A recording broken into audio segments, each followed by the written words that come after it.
समाजवादी गली गली बूथ दर booth party के पक्ष में माहौल बनाने में जुटे हैं तो भाजपा चक्रवर्ती विजय के लिए चक्रव्यूह तैयार कर रही है। भाजपा रणनीति पर आगे बढ़ रही है, जिस रणनीति के तहत भाजपा ने आजमगढ़ और रामपुर लोकसभा चुनाव में जीत हासिल की और इसी रणनीति के तहत भाजपा अपने 18 शीर्ष नेताओं को मैनपुरी के चुनावी मैदान में उतारने जा रही है, जिसमें केंद्र और राज्य सरकार के मंत्रियों के अलावा सहयोगी दलों के नेता भी शामिल हैं। वहीं रामपुर और खतौली उपचुनाव के लिए भी भाजपा ने मंत्रियों पार्टी पदाधिकारियों की जिम्मेदारी तय कर दी।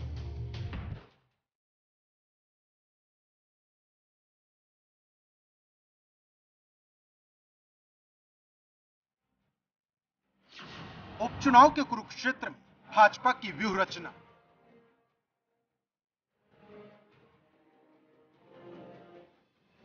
समाजवाद के गढ़ में मंत्री संभालेंगे मोर्चा।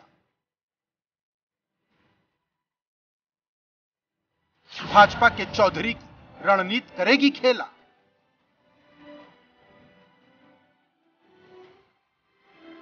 मैनपुरी संसदीय सीट, रामपुर और खतौली विधानसभा सीट पर उपचुनाव हो रहे हैं, जिसे लेकर भाजपा ने सियासत की बिसात उस छोर तक बिछाई है जो मुख्य विपक्षी दल सपा को उसी के गढ़ में हराने का मादा रखती है।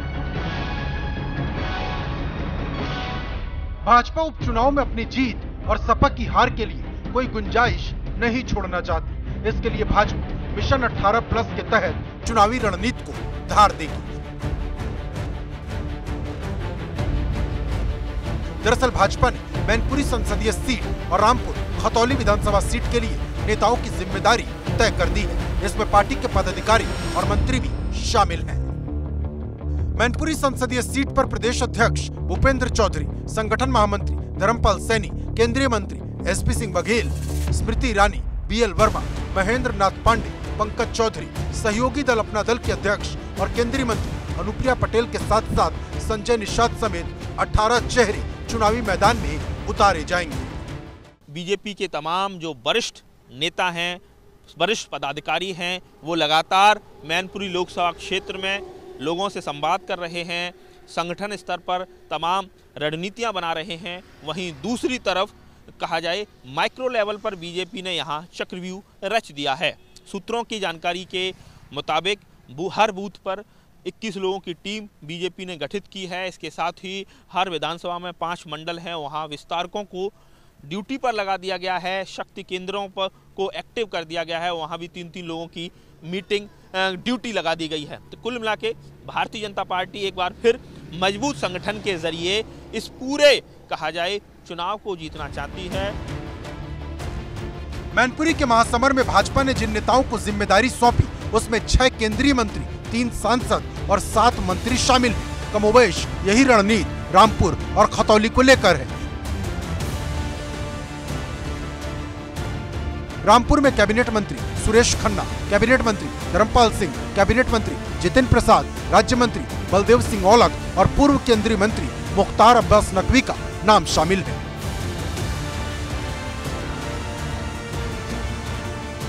मतलब भाजपा की रणनीति बिल्कुल साफ है कि किसी भी स्तर पर चूक नहीं होनी चाहिए। रामपुर विधानसभा उपचुनाव में भारतीय जनता पार्टी ने अपने नेताओं और मंत्रियों की पूरी सेना उतार दी है।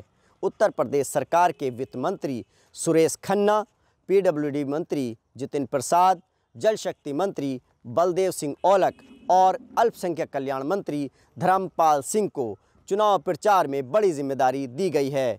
इतना ही नहीं, पार्टी ने संगठन के कई बड़े नेताओं को चुनाव प्रभारी बनाकर रामपुर में चुनाव प्रचार के लिए उतार दिया है।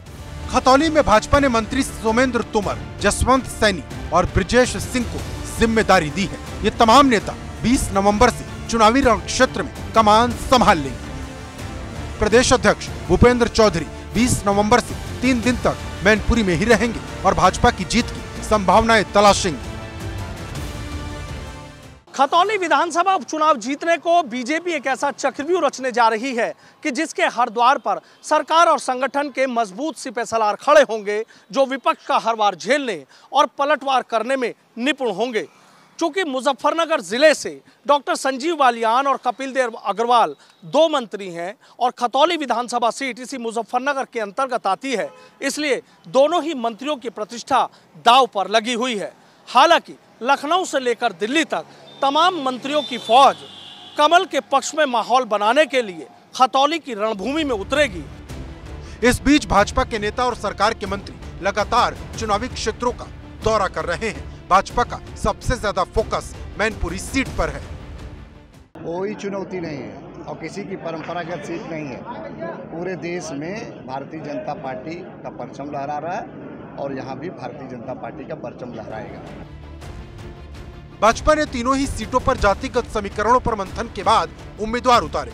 दूसरा, इसी रणनीति से भाजपा आजमगढ़ और रामपुर लोकसभा उपचुनाव जीत चुकी है, जिससे भाजपा उत्साहित है।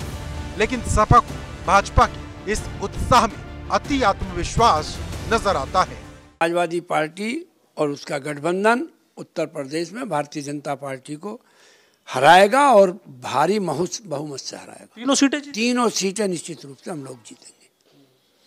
इसमें कोई संशय की बात नहीं है। जहाँ तक मैनपुरी की बात है, हमारी परंपरागत है, नेताजी की सीट है, नेताजी की उनकी इंतकाल के बाद में उस पर इलेक्शन हो रहा है, तो क्या सोचने की बात है। भाजपा को लेकर कहा जाता है कि वो हमेशा चुनावी मूड में रहती है और जिस स्तर पर उपचुनाव के लिए भाजपा ने तैयारी की है उससे बिल्कुल साफ है कि भाजपा उपचुनाव के नतीजों में 2024 लोकसभा चुनाव के लक्ष्य को साधने निकली है। Bureau report, ABP Ganga.